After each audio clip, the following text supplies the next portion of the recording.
Driver ഇത്തരത്തിലുള്ള വീഡിയോകൾ സ്ഥിരമായിട്ട് ഇൻസ്റ്റാഗ്രാമിലൊക്കെ ഇടുന്ന ആളാണെന്നാണ് മനസ്സിലായത്. അങ്ങനെ ഇടാൻ വേണ്ടിയിട്ടായിരിക്കും എടുത്തിട്ടുണ്ടാവുക.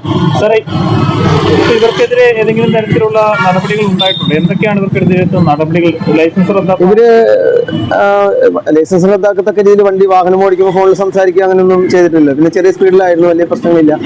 അപ്പം അത് ഫോൺ ഉപയോഗിച്ചു എന്നുള്ളൊരു കുറ്റത്തിനുള്ള 2250 രൂപ ആണ് ഫൈൻ ഈടാക്കിയിട്ട്. അതുകൊണ്ട് തന്നെ അത്ര ഒരു വലിയൊരു വിഷയമായിട്ട് നമ്മൾ എടുത്തില്ല. ഈ ഒരു സംശയത്തിലേക്ക് എത്തിയത് എങ്ങനെയാണെന്ന് വെച്ചാൽ ഈ ഒരു കണ്ണാടിയിലാണ് വിഷ്വൽ സ്റ്റാർട്ട് ആയത്. അതിലാണ് സംശയം തുടങ്ങിയത്. പിന്നെ നമ്മളത് ഒരു നല്ലൊരു കാര്യമല്ലേ ചെയ്തത്. പോലീസ് ചെയ്ത ഒരു സൽപ്രവർത്തിനെ വീഡിയോ എടുത്തിട്ടല്ലേ ചെയ്തത്. അപ്പൊ അതുകൊണ്ട് അത്ര കാര്യമൊക്കെ ഇല്ല. പിന്നെ വണ്ടി ഓടില്ലല്ലോ, അധികം സ്പീഡിൽ ഓടുന്നല്ല. അപ്പൊ അതുകൊണ്ട് തന്നെ ഒരു അപകടം ഉണ്ടാവാൻ സാധ്യതയില്ല എന്നുള്ളതിൽ നമ്മളത് കണക്കിലെടുത്തില്ല.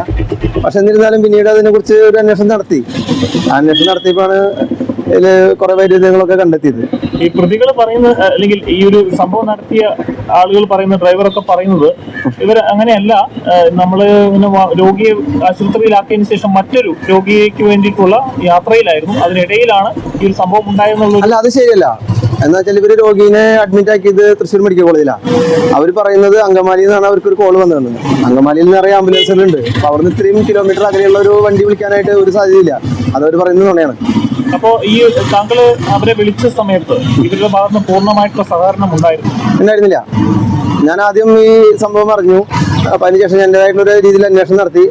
പിന്നെ എനിക്ക് ഒരു ഇൻഫർമേഷൻ, വളരെ വിശ്വസനീയമായ ഒരു കേന്ദ്രത്തിൽ നിന്നുള്ളൊരു ഇൻഫർമേഷൻ കിട്ടി.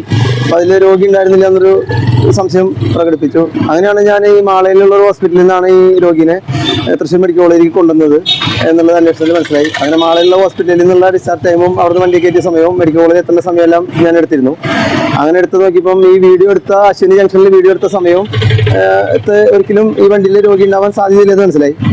അങ്ങനെയാണ് ഇവരെ ഹാജരാക്കാൻ വേണ്ടിയിട്ട് അലന്നുവരായിട്ടുള്ള ഈ ആംബുലൻസിന്റെ ഓണറെ തൊടുപുഴയുള്ള ആളെ വിളിച്ച് ഡ്രൈവറെയും അതിലുണ്ടായിരുന്ന മെയിലേഴ്സിനെയും ഹാജരാക്കാനായിട്ട് ഞാൻ ആവശ്യപ്പെട്ടത്.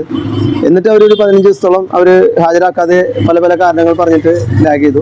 അങ്ങനെ മാളയിലാണ് ഈ വണ്ടി കിടക്കുന്നത്. അപ്പം അങ്ങനെ ഞാൻ ഒരു ദിവസം മാളയിൽ പോയി വണ്ടി കസ്റ്റഡിയിൽ എടുക്കാൻ തീരുമാനിച്ചിട്ടുണ്ടായിരുന്നു. അപ്പോൾ ആ സാഹചര്യത്തിൽ അവർ വണ്ടി അവിടെ നിന്ന് മാറ്റി പറവൂർക്ക് മാറ്റിയിട്ടുണ്ടായി. ജില്ല മാറ്റി എറണാകുളം ജില്ലയിലേക്ക് മാറ്റിയിട്ടു. അപ്പോൾ എൻ്റെ ജുറിസ്ഡിക്ഷൻ തൃശ്ശൂർ ജില്ലയാണ്. അപ്പം അങ്ങനെ പോകാനുള്ള കുറച്ച് ബുദ്ധിമുട്ടുകളുണ്ടായിരുന്നു.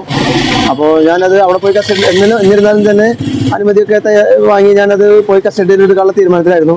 എന്നാലും ഒരു ഫൈനൽ കോൾ എന്നുള്ള എനിക്ക് കഴിഞ്ഞ ദിവസം അവരെ വീണ്ടും വിളിച്ചു, അവരോടൊന്ന് ഹാജരാവാൻ പറഞ്ഞിട്ട്. അപ്പോൾ അവർക്ക് ഞാൻ എവിടെയെങ്കിലും വണ്ടി പിടിച്ചെടുക്കുന്നുള്ളൊരു തോന്നലുണ്ടായപ്പോഴാണ് തോന്നുന്നത് രാവിലെ അവർ വരാൻ തയ്യാറായത്. അങ്ങനെ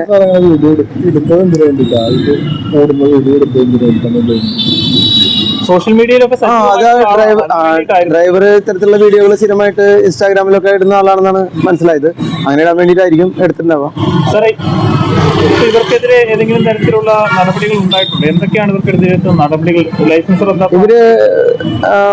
ലൈസൻസ് റദ്ദാക്കത്തക്ക രീതിയിൽ വണ്ടി വാഹനം ഓടിക്കുമ്പോൾ ഫോണിൽ സംസാരിക്കുക അങ്ങനെയൊന്നും ചെയ്തിട്ടില്ല. പിന്നെ ചെറിയ സ്പീഡിലായിരുന്നു, വലിയ പ്രശ്നങ്ങളില്ല.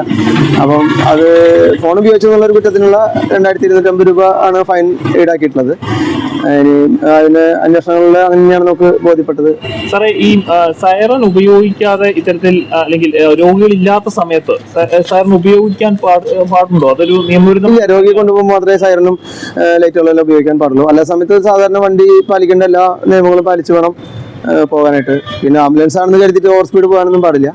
ആംബുലൻസും എല്ലാ നിയമങ്ങളും ബാധകമാണ്. ഇപ്പൊ പോലീസിനായാലും MVD ക്കായാലും നിരത്തിലൂടെ ഒരു ആംബുലൻസ് പോകുമ്പോൾ ആംബുലൻസ് പരിശോധിക്കാനൊക്കെ പലപ്പോഴും ഒരു ബുദ്ധിമുട്ടോ ഒരു പേടിയൊക്കെ ഉണ്ട്. എങ്ങനെ നമ്മൾ പരിശോധിച്ചാൽ അതിന് രോഗി ഉണ്ടെങ്കിൽ അവരുടെ ജീവന പ്രശ്നമാകുമോ എന്നൊക്കെയുള്ള ഒരു ഭയം ഉണ്ടാവും.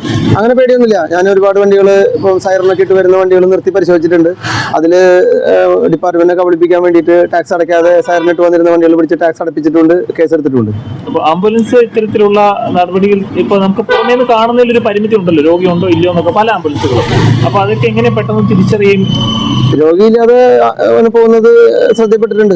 നിരവധി കേസുകൾ അങ്ങനെ എടുത്തിട്ടുണ്ട്, മുൻപെടുത്തിട്ടുണ്ട്. ഞാൻ മുൻപ് കുറെ വർഷങ്ങൾക്ക് മുമ്പ് തൃശ്ശൂർ ജോലി ചെയ്യുന്ന സമയത്ത് തൃശ്ശൂരിലെ ഒരു പ്രമുഖ ഹോസ്പിറ്റലിൽ നിന്നും രാത്രി ഡ്യൂട്ടി കഴിഞ്ഞിട്ടുള്ള നഴ്സുമാരെ വീട്ടിൽ ഡ്രോപ്പ് ചെയ്യാൻ പോയ ആംബുലൻസ് ഞാൻ പിടിച്ച് കേസെടുത്തിട്ടുണ്ട്. ഇപ്പൊ ആ സമയത്ത്, അതായത് ഈ വീഡിയോ പകർത്തുന്ന സമയത്ത് ആംബുലൻസിൽ ആരൊക്കെയാണ് ഉണ്ടായിരുന്നത്? അത് ഡ്രൈവറും മെയിൽ നേഴ്സും മാത്രമാണ്. ഡ്രൈവറുമായിരുന്നു. അതിൽ പേഷ്യന്റ് ഉണ്ടായിരുന്നില്ല. ഈ ആംബുലൻസിന്റെ ഓണറിനെ വിളിച്ചു വരുത്തിയിരുന്നു.